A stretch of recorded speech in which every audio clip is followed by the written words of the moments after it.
Jangan lupa like, komen, dan subscribe channel YouTube TVRI Bengkulu dan nyalakan lonceng notifikasinya. Kembali lagi pemirsa Opini, kita ngobrol-ngobrol sejarah di hari ini bersama dengan anak bungsu dari pahlawan Bengkulu, Bapak Nawawi Manaf. Sudah hadir tentunya Bapak Heri Nawawi di sini. Ya. Nah, Pak Heri, Ya. singkat cerita tadi Pak, perjalanan pada saat cerita dari Ibu pada saat terjadi agresi militer di Bengkulu untuk kabur, mengungsi Ya. ke Bengkulu Selatan. Ya itu karena serangan Belanda yang kedua kan. Jadi ya keluarga dari orang-orang yang di Bengkulu ini ya otomatis harus keluar dari Bengkulu. Oke. Sebagai para pejuang berarti membawa keluarga-keluarga dulu Enggak, untuk kalau diselamatkan. pejuangnya dulu. tetap di Bengkulu, keluarganya. Keluarganya. Heeh. Jadi biarkan dia yang berjuang Iya. sendiri, jangan sampai keluarga menjadi korban gitu Iya. Pak ya. Wah, luar biasa sekali ya. Untuk Dan mereka bukannya naik bis, bukan naik mobil, naik gerobak sapi. untuk mengungsi itu Nah tadi Pak. iya, naik gerobak sapi, bannya ban padu itu kan.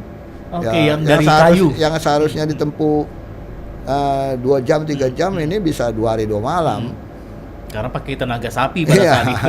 Tidak ada motor, Ya, nggak ada. benar, benar. Juga infonya ini Pak, bahwa Bapak Nawawi Manaf ini juga pernah bersekolah militer di Amerika. Ya, Wah, ini luar biasa sekali ini. Gimana ceritanya itu Pak? jadi sini saya bacakan aja ya. Boleh, boleh Pak. Boleh ya. Ini juga sosok Ya, jadi panutan sekali berarti pejuang Bengkulu. September 1951 tugas belajar di SSKAD Chandra Dimuka, Cililitan, Jakarta. Oh, oke. Tahun 51 itu 51. ya. Ya.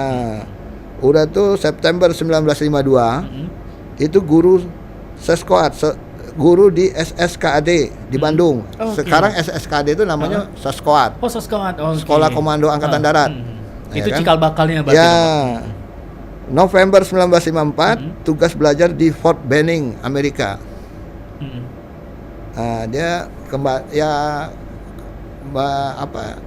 dia mendapat penghargaan salah satu lulusan terbaik Wih, sangat membanggakan sekali saat berarti itu dong. ya. Putra Bengkulu menjadi Ya. lulusan terbaik Ya. di sekolah militer Ya, Amerika.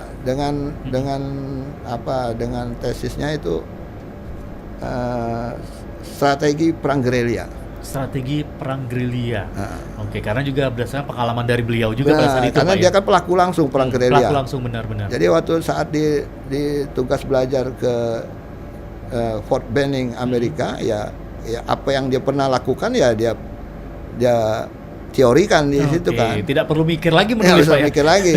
Seperti bercerita saja. Iya, Oke. karena dia sebagai pelaku di perjuangan itu kan. Nah, itu dia dapat penghargaan. Oke, baik-baik. Dan ini kan sosok Bapak Nawawi Manaf ini sangat luar biasa Pak. Seorang militer juga yang berdedikasi tinggi, Ya.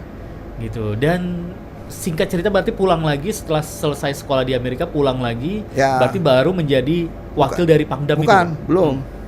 Dia kembali ke SSKD Mm-mm. jadi guru. Oke. Guru SSKD maksudnya, guru besar. Guru besar SSKD. Nah itu, nah waktu sesudah dia jadi guru, dia kan akan dipromosikan menjadi komandan apa AMN di Magelang. Tapi ada 2 pilihan. Pak Berlian sebagai panglima saat itu menginginkan dia kembali ke daerah, maksudnya Oke. ke Palembang. Palembang, oke. Nah, dia memilih menjadi wakil Pak Berlian. Gitu. Oke, yang seharusnya juga bisa menjadi seorang komandan juga Di AMN. di AMN. AMN itu kan Akademi Militer Nasional. Betul. Dia Oke. dia jadi komandan lah yang namanya ya. Oke. Tapi karena komandannya yang lebih dulu meminta beliau untuk balik lagi, Ya kembali ke dusun istilah, Iya. kembali ke daerah. kembali ke daerah. Nah, dia akhirnya memilih kembali ke Palembang menjadi wakilnya Pak Berlian. Pak Berlian waktu saat itu Panglima, Pangdam, dia wakilnya. Oke. Oke, baik. Dan ini Pak, untuk dari Pak Nawawi ini kan sangat luar biasa sekali Pak. Seorang militer juga yang pekerja keras juga, perjuangan juga sangat luar biasa. Nah, dari anak-anaknya ini kenapa tidak ada yang mengikuti jejak beliau Pak? Mungkin menjadi seorang militer juga. Ya namanya suratan tangan. Suratan tangan Pak. Ya, nggak bisa kita mengatakan anak petani harus jadi petani, ya kan? Betul. Ya, anak konglomerat harus jadi konglomerat, nggak bisa juga gitu. Oke. Ini anak tentara harus tentara, nggak bisa. Ya, perjalanan hidup aja lah. Perjalanan hidup Pak ya. Iya. Oke. Takdir udah masing-masing. Takdir sama. Kemana takdir nanti akan membawa. Iya. Oke, luar biasa sekali ini. Nah, ternyata juga kita baru tahu bahwa ada putra Bengkulu juga yang pernah juga sekolah militer di Amerika. Di Amerika, di Fort Benning. Fort Benning Itu sebenarnya. Nah, sesquad itu kan sekolah komando angkatan darat itu. Kalau di Indonesia, kalau ingin menjadi jenderal harus lulusan sesquad syaratnya. Nah, dia Pak Nawawi itu ratingnya pertama SSKD. Oh, angkatan pertama, Bang. Juga langsung menjadi guru juga Jadi di sana. guru sesudah dia kembali dari Amerika. Oke. Berarti dari negara juga sudah memberikan fasilitas kepada beliau untuk sekolah ke Amerika. Ya, karena kemampuan. Kalau negara memberikan fasilitas, kalau orang tidak mampu ya nggak mungkin. Orang-orang terpilih. Iya. Orang-orang terpilih lah. Oke, dan juga pastinya kita juga sangat melihat sekali bagaimana perjuangan dari sosok pahlawan kita ini, dari sosok pejuang. Beliau tidak mau dikatakan pahlawan, Pak ya? Tidak mau. Oke. Karena pahlawan itu bisa aja, sekarang banyak kan. Betul. Pembayar pajak teladan pun jadi pahlawan. Jadi pahlawan Ya. pajak. Ya, Jadi beliau ingin dikatakan sebagai seorang pejuang. Pejuang tuh nggak habis-habis. Nah, kalau seingat Bapak ini Pak, seingat Bapak Heri sebagai putra bungsu dari Bapak Nawawi Manaf. Nah, teman-teman atau sahabat dari beliau ini siapa aja Pak? Ya, kalau saat ini udah nggak ada lagi ya. Angkatan 45 tuh udah nggak ada lagi. Oke. Udah ya. Sekarang pun kalau dihitung umurnya, kelahiran tahun 23 tuh artinya udah satu abad mungkin. Satu abad, ya. Ya, betul 23, sekarang 2023. Tahun 23 ke 2023. Ya, jadi sudah nggak ada lagi. Kalau sahabatnya yang saya secara pribadi cukup akrab, maksudnya cukup silaturahmi saya bagus, itu Pak Saifi Ibrahim. Oke. Pak Saifi Ibrahim itu memang sahabat. Dan waktu peristiwa Pasar Bengkulu, Pak Saifi Ibrahim itu wakil dari komandan TKR. Oh, oke, berarti wakil dari Bapak Nawawi Manaf ya, ini, Pak ya? Itulah yang terjadi di Pasar Bengkulu itu Pak Saifi Ibrahim, yang di situ Pak Nawawinya di sini kan di kota. Oke. Wah, bagaimana Pak di mata seorang Bapak Nawawi Manaf terhadap sahabat ini? Sahabat, menurut mungkin Bapak juga pernah dengar cerita dari sahabat-sahabatnya, di mata sahabat-sahabat beliau ini sosok dari Nawawi Manaf ini seperti apa?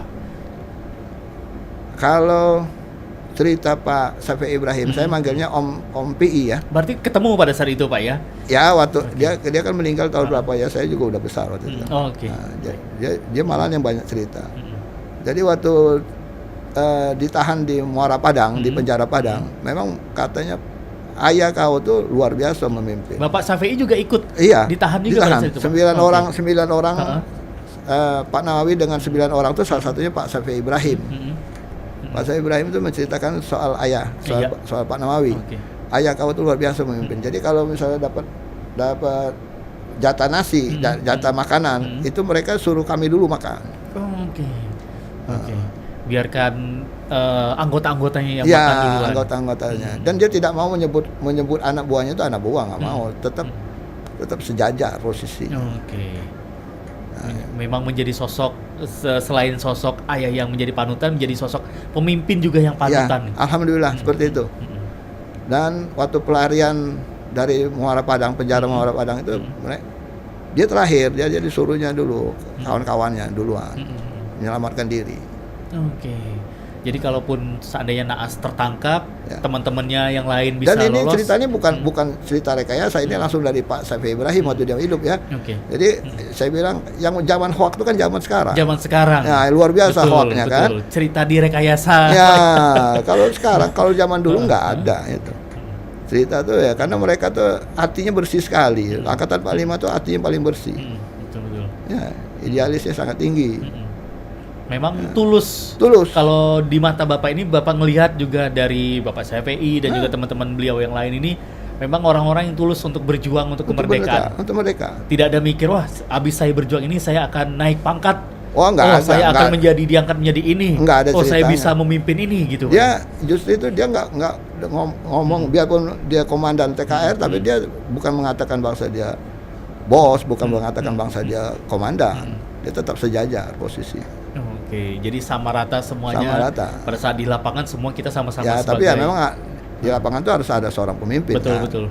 Kalau enggak kacau balau pasukan. Benar, siapa yang mau ngarahin? Ya. Oke. Wah, luar biasa sekali ini. Ya. Sejarah juga dilihat di sini, juga di buku ini juga tertulis nih pemirsa.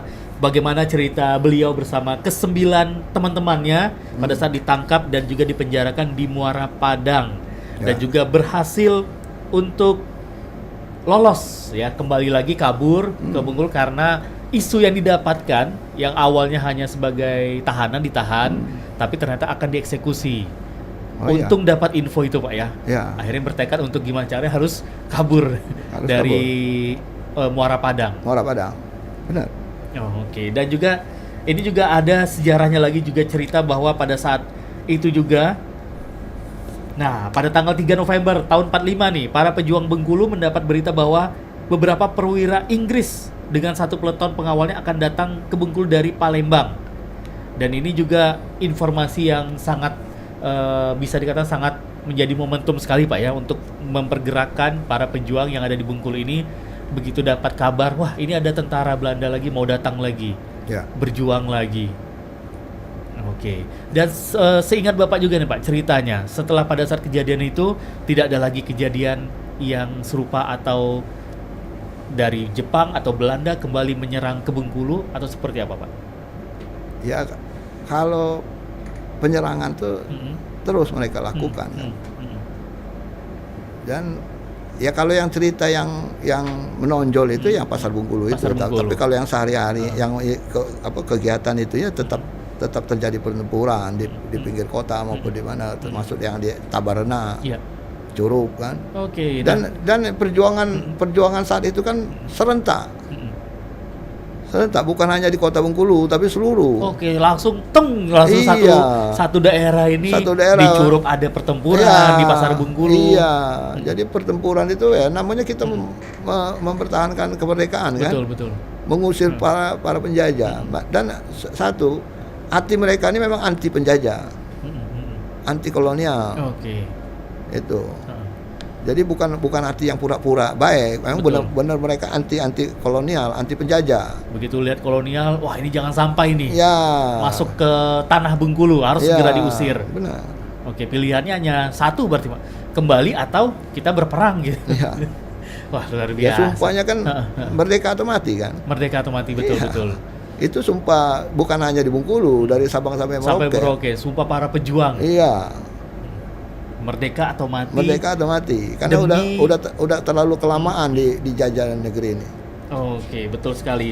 Dan juga di sini ada juga nih mengenai ketokohan Nawi Manaf dalam perang kemerdekaan. Nah, ini seperti apa nih antara Jepang, antara persahabatan dan lawan. Karena pada saat itu juga Jepang juga sempat juga menjadi sahabat dari Indonesia, Pak ya. Ya bukan sahabat sebenarnya. Sebenarnya bukan sahabat karena jadi para pemuda Indonesia ya termasuk di Bengkulu Ya. itu kan dilatih oleh tentara Jepang, itu tentara menjadi Eiho Gyugun. Ya. Nah, cerita seperti apa Pak tentang Heiho dan juga Geigun ini kita akan lanjutkan setelah yang akan lewat berikut ini. Pemirsa Opini, jangan kemana-mana, tetap di Opini.